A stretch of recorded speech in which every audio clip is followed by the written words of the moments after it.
Afternoon everyone, I'm just having another go at napping a hand axe.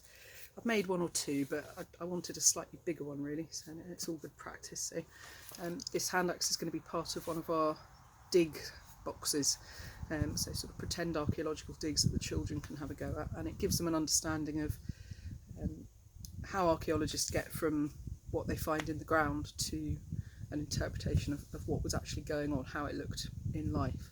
So they get to see us out in the cave, the living side of it, and they get to see the archaeological side of it as well.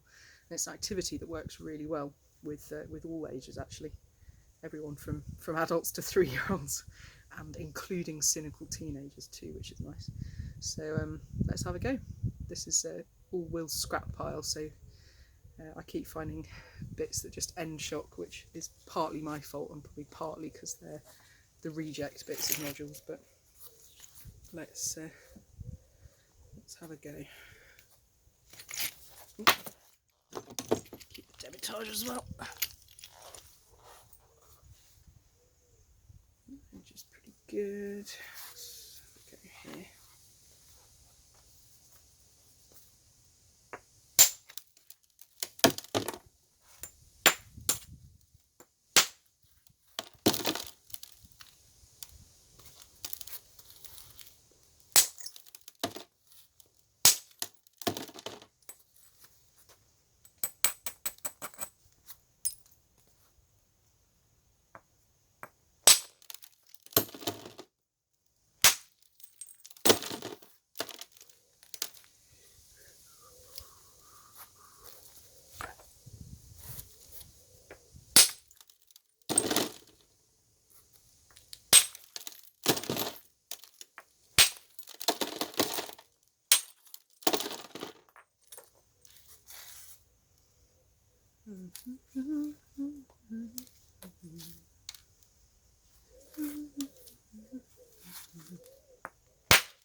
It's good, managed to get rid of some of that big lump that was on the top there.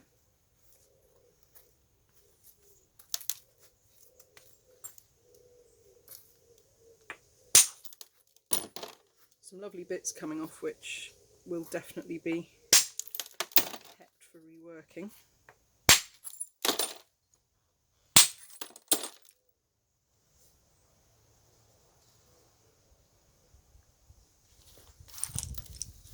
So that's good. I've reduced that big chunky edge. Just need to work out where to hit it next. This end's all a bit messy and confused, so the flint's probably not going to behave how I want there anyway, so let's just get rid of that. Oh, that's a nice flake. Undercutting it.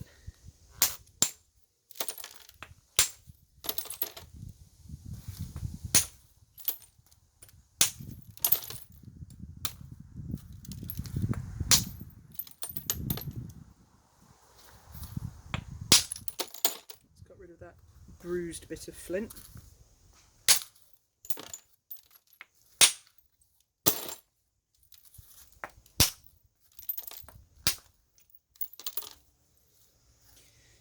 It's already looking better. I'd like to make a fairly reasonable sized one, so I think I'll aim to switch to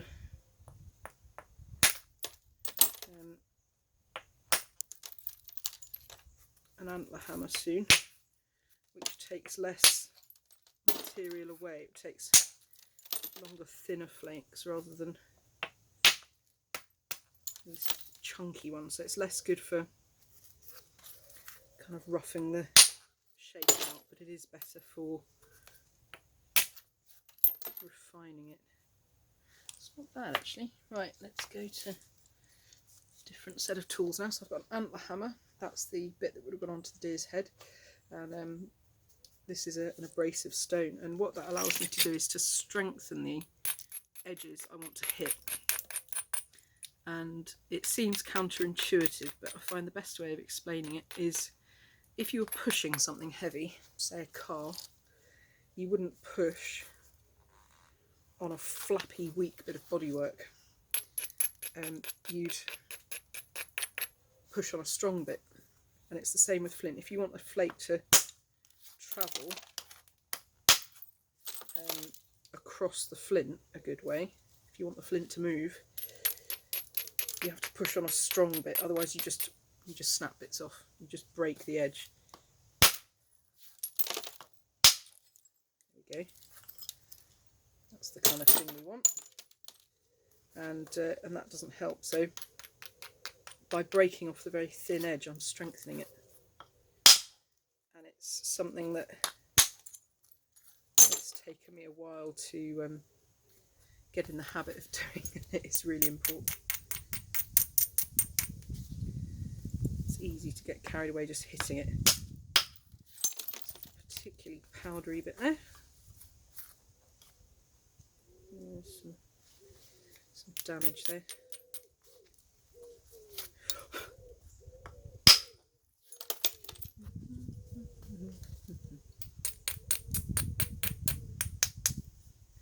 What I do love looking at original lithics and modern ones, but original ones especially, is you can really follow the thought process of the person who was making it. You can see where they've hit problems, you can see where there's a hinge that they've tried in vain to get rid of, and there's something quite nice about that. It's that feeling of sort of connection to the past. And one of the things I especially loved was when we were down at Valent's house for an event they were putting on. They showed us some of their original lithics. And one problem I always have is I tend to make hand axes. I don't know if this one shows it. Not really, but a little bit concave there, and then you can't get at it. And they had an original one. Had exactly the same problem, which I really liked because it's how a lot of mine turn out. Less so more recently actually, but it comes from me getting carried away with one side and not turning it enough and then holding it at the wrong angles.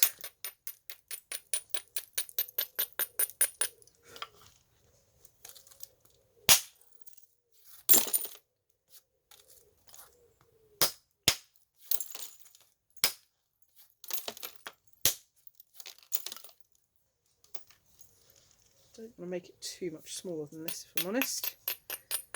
It does want to look like a real hand axe. I don't want any rubbishness going in the box. I don't want to have to. It's the kind of thing that will bug me forever if I make a bad thing and it's in the dig box. Every time I look at it, I'll be annoyed. So I better do it properly. I'd rather sit here and make dozens of hand axes until I get the right one than give up early and immortalise the wrong one. That's the stuff.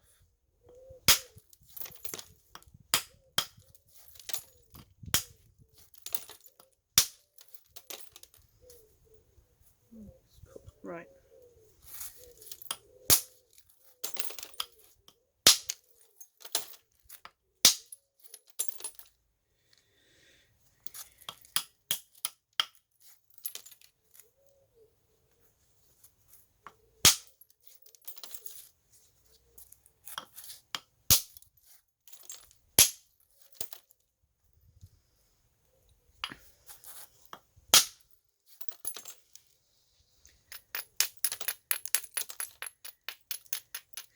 It was really funny when we were doing the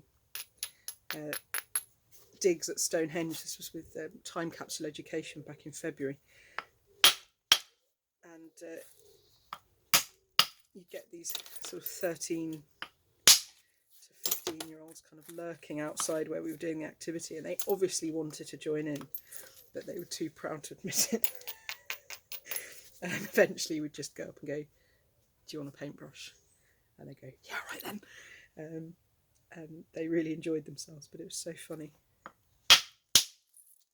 Oh, that's a nice flake. trying to make it a bit more pointy now and get rid of this weird bump here. It's not a bad one, but of course every single hit I could ruin it, so that's always the challenge at this stage.